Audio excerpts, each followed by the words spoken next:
30 minutes after buying KSP2, I had landed on the Mun without enough fuel to come back. So I reverted flight and got a little bit distracted.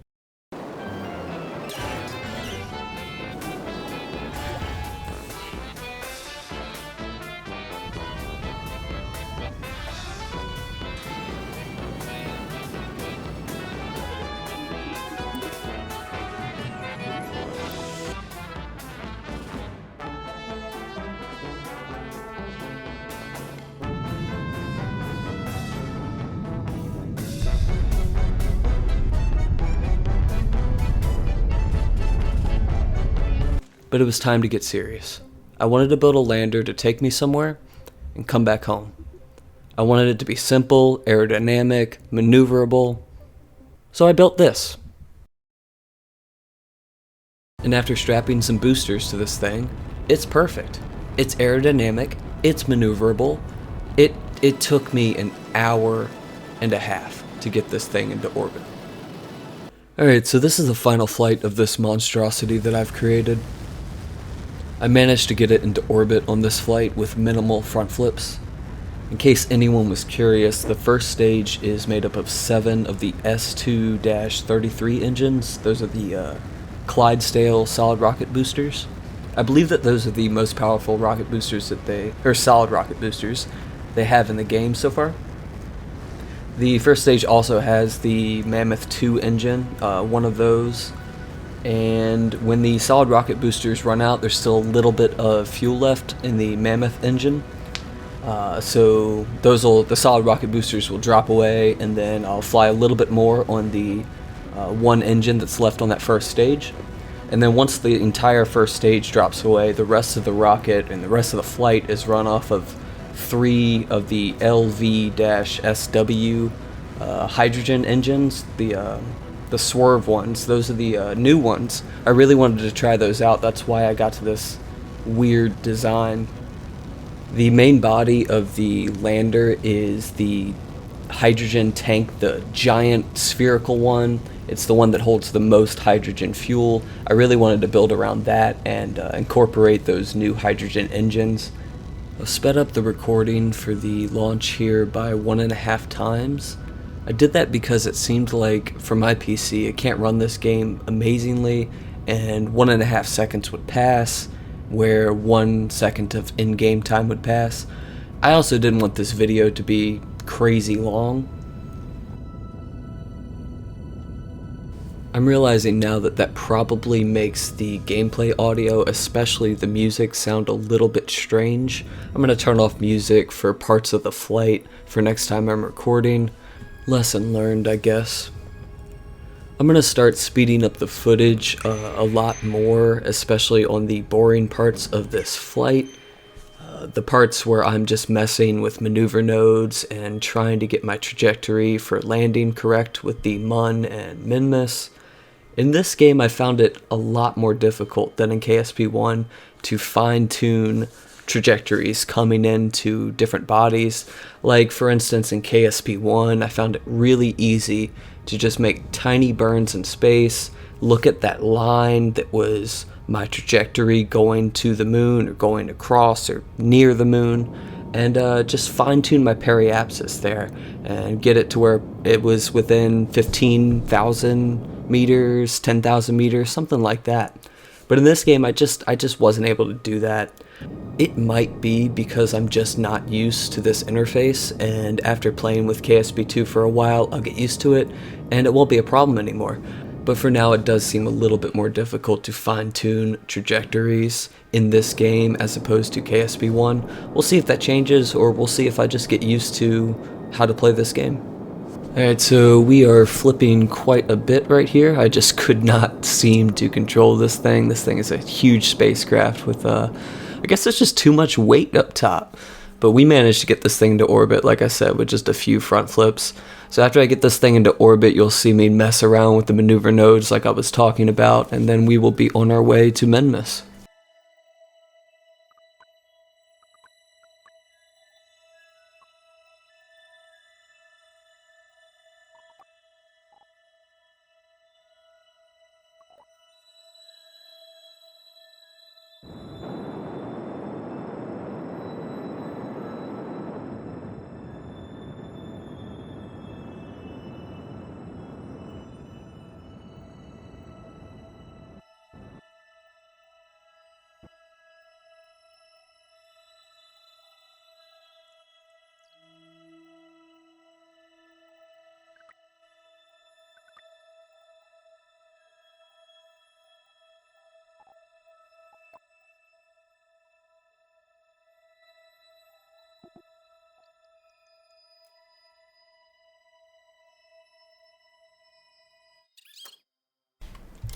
Alright, so we have entered the sphere of influence of Minmus. You can see we're pretty far above the ground as far as our periapsis goes. I always like to get much closer to the planet before I try to do an orbit burn, but I just wasn't able to do that. So that's what I did here, and it's just not the most efficient way to get into orbit of a planet and land on a planet, but I'll get better at this, and we will be going to much further places with much less fuel. Actually, I'm pretty sure right here. So yeah, I overburned and was going straight towards the ground. So I had to burn a little bit more fuel, get actually into an orbit, and then I picked a nice landing spot. Again, it's just all sorts of stuff I did because I don't really know how to fly around in this game yet, and I'm just wasting so much fuel in places where I shouldn't be wasting fuel.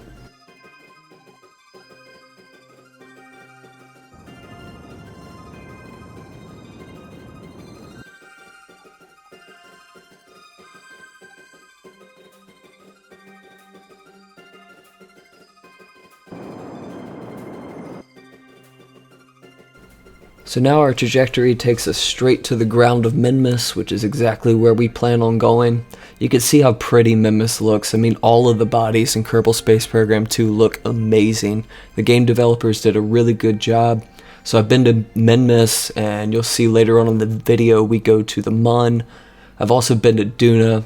So those are the three places that I've really been to, and they just all look incredible. They did a good job of revamping the way these things look. I mean, you can really see here on Minmus the flat parts of Minmus, the parts that normally, I mean, they just looked like a flat sandbox, like a teal sandbox in KSP1. But you can actually see cracks and all sorts of weird stuff on that surface now, so I really appreciate the work that they put into making all of the planets and all of the moons in the Kerbaler system. I'm not even sure that's what it's called. Is it the Kerbaler system? Kerbal system? Whatever it's called, all of these things look amazing.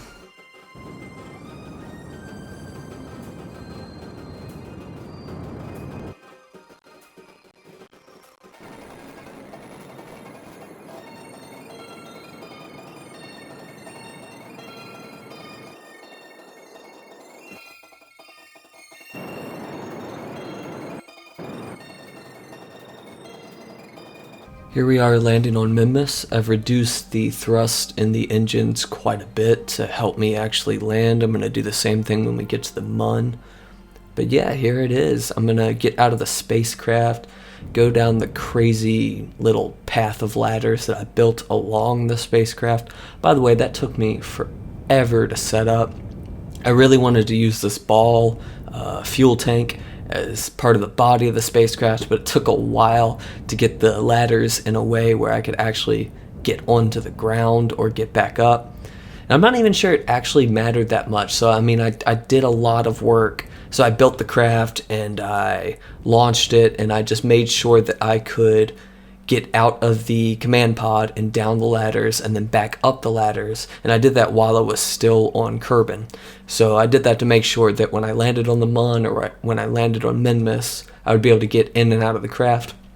I'm pretty sure though that I just used RCS and jumped into the air and tried to get back on the craft that way, which by the way, RCS took me a while to figure out. Seems a little different in this game. I may be wrong, but in this game, it seemed like, so if I was facing the ground and I went forward, that would put me towards the ground. I would burn towards the ground. I'm not sure if that was the same in KSP1. It might have been, and I'm just remembering incorrectly, but it seemed like in KSP1 I could use the RCS controls and look around without the way the camera was facing affecting the RCS controls, but I could just be completely wrong on that.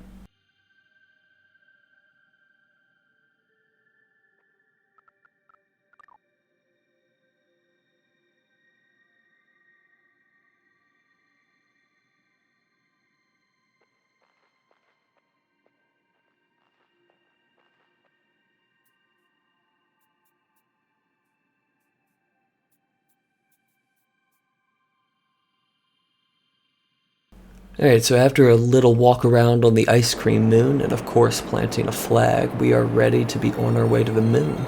So I think I extended the ladder up there and took off.